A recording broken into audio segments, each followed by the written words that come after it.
Wilson Morales from Black Women TV. Hello, how are you? Hi, I'm good. Thank you. Good. Season one was a minute ago, and we're back. So coming into this, where do we see Sunya, exploring now that she's in Japan? Yeah, I'm sorry. What was the question? I'm sorry. Where do we see a character in season two? Oh, so yeah, she is still living in Osaka, and after the war started, Hansu lead Sunja's family to the countryside of the Japan. So it started with Japan and ends in Japan. Mhm. Throughout season one, a lot has been talked about, explored. For you, you got a lot more visibility out of this. Are you now comfortable playing a role? Sometimes when people do a series, they don't know if it's going to be renewed or not. So the question is, when were you comfortable in the character? Was it day one, or when you were told you were coming back for season two? Well, I guess I don't feel comfortable about the character. I mean, it's always new, and it's always very challenging, and I I always need a time to figure out about the character, and I learn from the character. So, I mean, we got attached, and it's inside me, and I'm her, and she's me. But I think it's not about how I feel comfortable about it. Almost, it's just I don't get used to it, but just I think I have to work on it even more. Coming into season two, when you think about what the character has to endure, is there anything that within the character of season two that you can relate with? Um, Sorry. Can I have the question again? I'm so sorry. Is there anything that goes on in season two with your character that you can relate with? Oh, so for this the second season, she got older, and she's been through a lot of things, and somehow I feel like she found her own way to getting used to the older hardship, and she knows how to find the solutions and protect her family and the kids. So she becomes very strong, and which I think mostly of whole mother and grandmother all over the world. So, yeah. When you mentioned strong, obviously, as we know, and we see her later on, when does she become more, is her confidence, in being where she's at, giving her more strength to endure what's coming up? Um, mm, well, she kind of, I think for Sunja, she's just open to every incident that she's facing.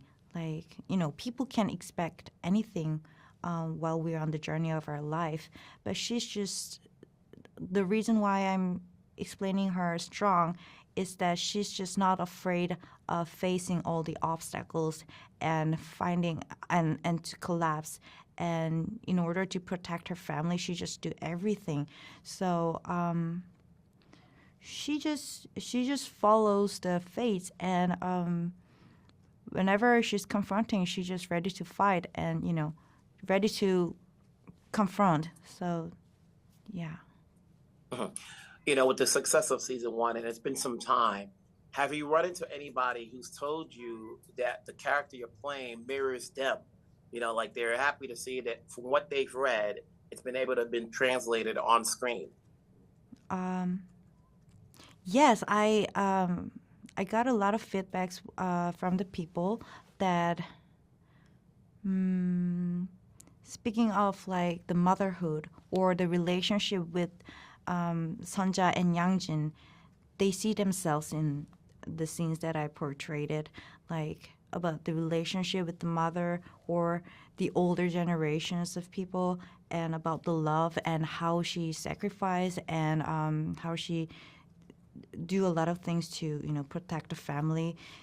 They told me they seen themselves throughout Sanja, which was very touching, and I felt very authentic and kind of gave me the meaning of me doing this job.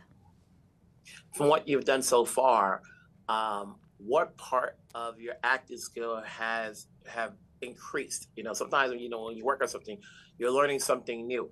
Is anything new that you learned doing this series that helps you moving forward to whatever project you do next? Mm. Uh, so for the second season, but first of all, this, despite of the not speaking of the skill of doing the performance, but besides that, I just learned a lot of things from Sunja about the strengths and about the way she's making the decision. I just learned so many things from her, and I always wanted to be like her. So I try to, follow her way of thinking, and I just try to be resilient and trying to stick my foot on the ground. I've learned that. I think I've learned that how to just not losing myself.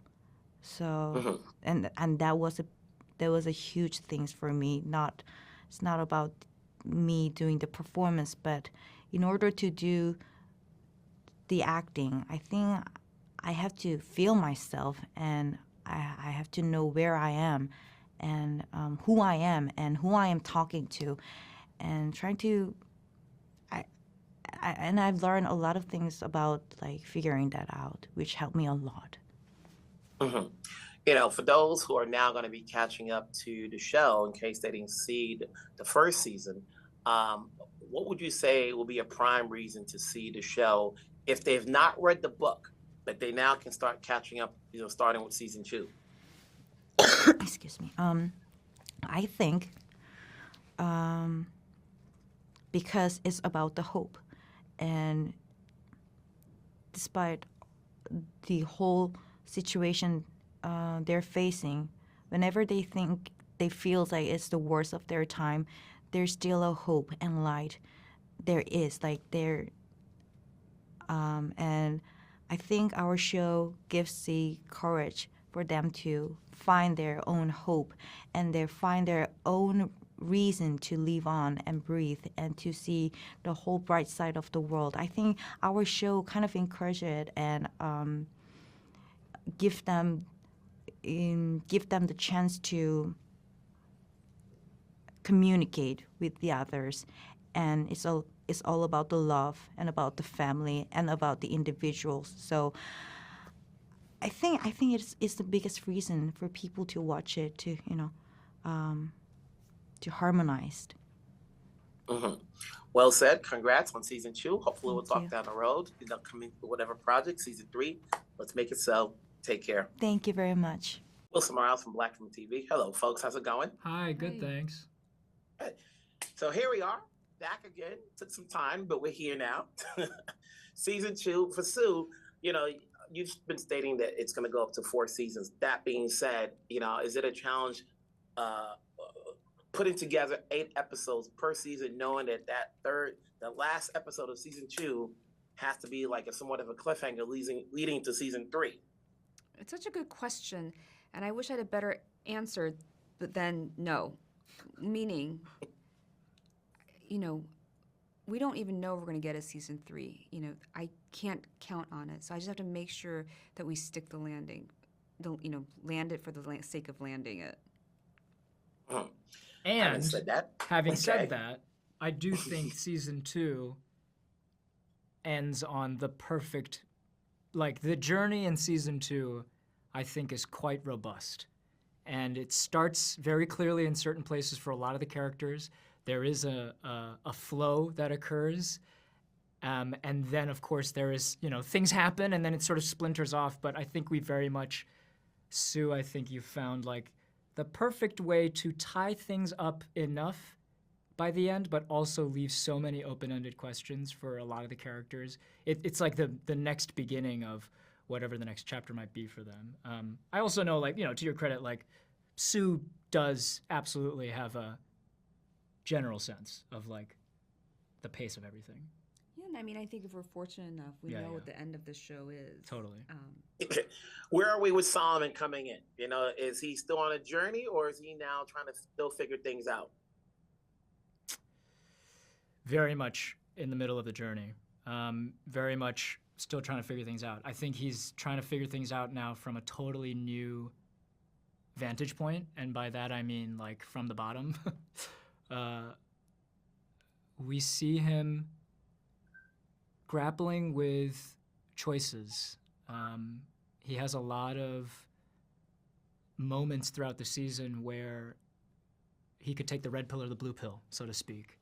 And I think it's not consistent either or, too. You know, which is as humans are. You know, we are always assessing in every moment how to react or how to respond to something with all the information that we have available and the emotional background that we're coming into it with. And I think a lot of that is Solomon's experience. I hope he's a character that I know he's a character that I root for, but I hope he's a character that we continue to root for because he is trying, and as we all are. And it's the sense of trying to balance like where he's at in terms of generationally, having been in Japan for 2-3 generations now with his family, but also having studied and worked in America as well. The opportunity that his father's generation had only dreamed about ever, achieving, and he's there.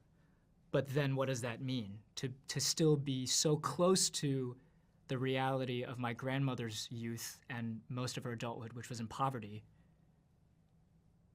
like close time-wise to be from that experience to Solomon's experience of like wealth. And obviously that tension, I think that distinction allows for differences in how Sunja and Solomon might respond to similar situations or similar forks in the road that they come across in the show. So I was going to say before we wrap up, is there a way to balance out the different years and the cities and the locations that everybody's at? We're going to get more or less than the other.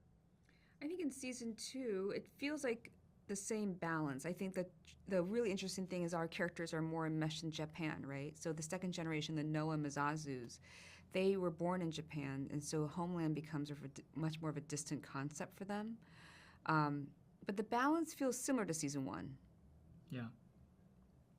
Mm-hmm. It just gets Appreciate deeper. it.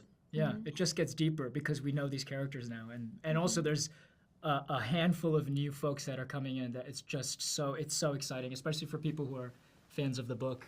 Just to see Mr. Kim introduced and the young Noah and Mozasus, it's so exciting. Can't wait to see all of it. Congrats on the season 2. Thank Keep it going. you. We'll talk down the road because there will be a season 3. I said it. Thank you. Take care. Thank